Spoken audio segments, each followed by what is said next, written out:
Hey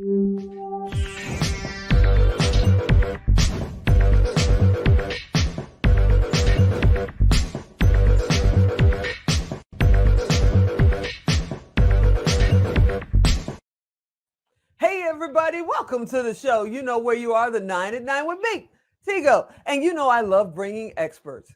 I never fail. It's been great. We've got experts from all over the world coming in, talking to us, telling us about their journey, their trip, what's coming up next.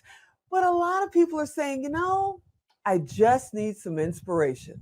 So today, we're going to show you how you are going to get inspired. So sit right there. We'll be right back.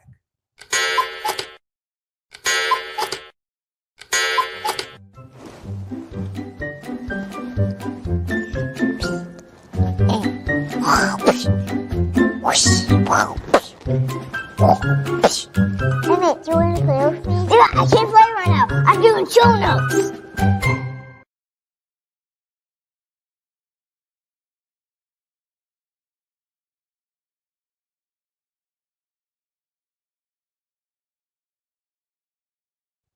Hey, everybody, welcome back. Yeah, today we're going to talk about being inspired.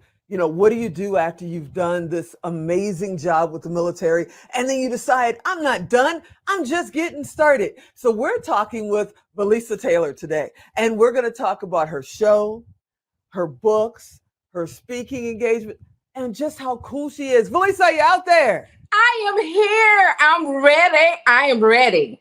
Let's go, let's go, let's go. That's what I'm talking about. Now, you and I met at Secret Knock. I meet amazing people at Secret Knock, and you are one of them. And it was just like I kept seeing you.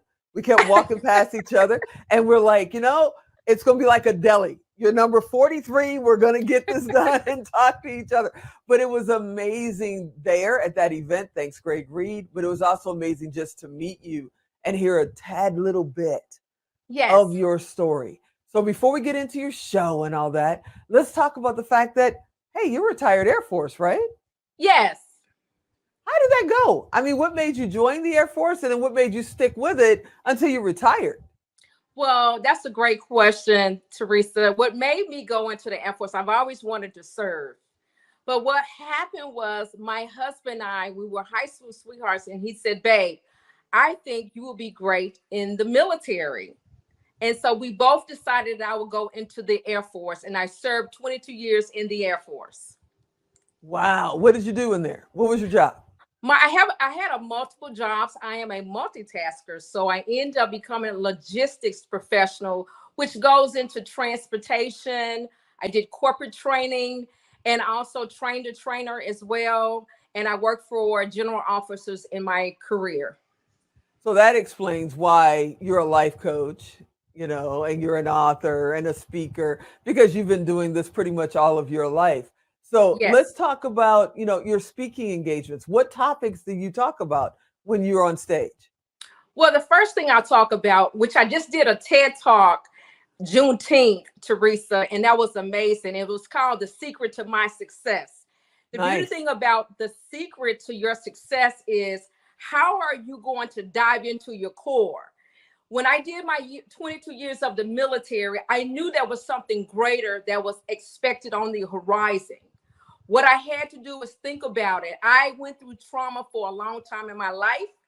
I started to look at my life and then go to my core, peel back those layers of the onion, and just jump right in to say, hey, I can do this no matter what. So I had to be honest with myself. I looked myself in the mirror and I said, let's go, let's grow, let's see how we're going to do this.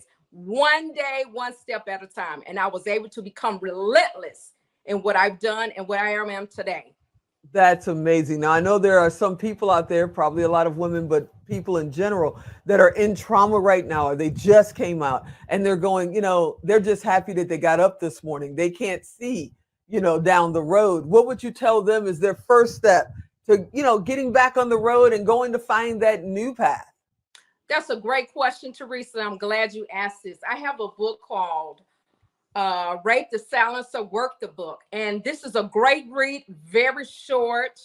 Okay. The first thing I'm going to ask you, are you suffering in silence? Mm-hmm. which most of us are dealing with at least a lot of trauma, especially because of the pandemic that's occurred.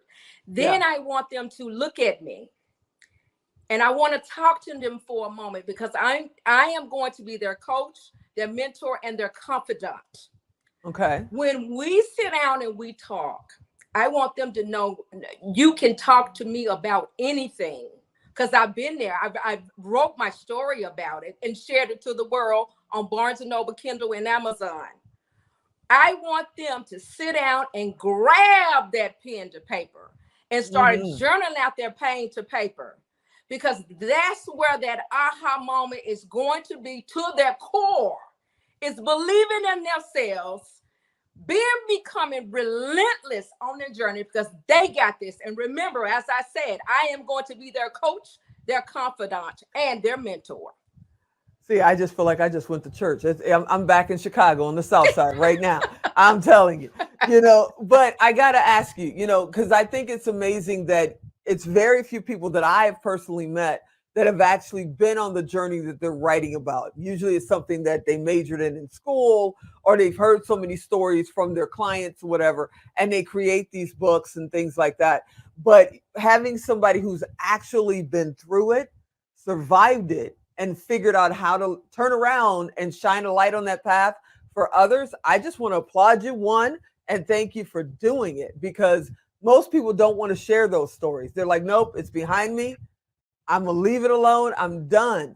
So that person that feels like they need to share, they Mm-hmm. want to get it out there, but their family, their friends, their significant others are going, no, no, no, no, no. Leave that, sleeping dog where it lays. So Yes, what would you tell them? I would tell them two things. Number one is, it is not your fault of what you have faced. Mm-hmm. But also, I would tell them you cannot no longer be a people pleaser.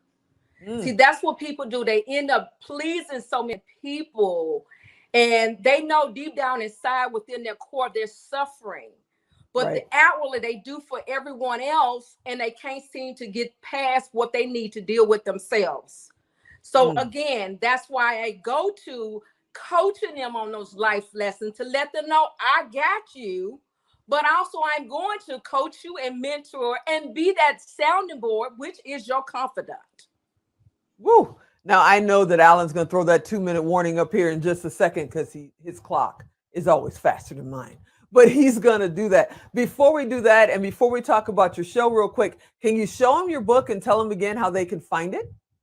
I'm going to show him this book right here. This is Okay. called Rape the Silence, So Work the Book. This is where I specialize in my coaching session for individuals that may need to get themselves back on track. It's a short Awesome. read. And I know if you can read this book shortly, and also what's also important about this book, it's a journal, Mm. and it's Okay. pretty small, and it's a few pages to read. Awesome. Awesome. Now, okay, I teased at the beginning of the show about inspiring people. You have a new show coming up. Tell us all about your new show. What's going on? I can't wait to see it. Oh, I love it. It is going to be on the Now Network. It is called Inspired to Be Transformed, which also is my nonprofit. It is for men, it's for women, and it's also young adults that need a bounce back initiative to get through what they've gone through. We can tell our stories, and where is it going to start? It's going to start next. Well, it's going to start pretty soon. I don't want to give it away too much. I'm so excited about it, but it's going to start soon, and I'm so excited. So, for anybody out there that wants to find out how they can get in touch with you, maybe be a coaching client or watch your show, how do you want them to reach out to you? I would like them to go to I2BT at transform.com. Okay, is that a letter I, the number So two? How it's are we doing that? IB2B, Okay. inspired to be transformed.com. Awesome. Awesome. I want to thank you, Valessa, for hanging out with us for just a few minutes. I know you'll come back on later. We'll talk more about your show and all that. I'm telling you, I feel like I went to church on the South Side of Chicago already. You are amazing. I can't wait to talk to you again. Thank you for having me. I appreciate it. You are the best. Hey, everybody, I hope you enjoyed that episode. If you're driving and you just didn't have a pen, you know what to do. Go to tigodirect.com, type in Valessa or type in inspire or transform. Those keywords will come up. Send her a message. We have a message box right there that's directly linked to her. You can, it doesn't cost you anything. It doesn't cost her anything. As you guys know, we just want to make sure everybody gets connected and it's easy. So I hope you enjoyed this episode. You know, I hope you'll come back next time. And as always, I'm Tigo. I'll talk to you next time.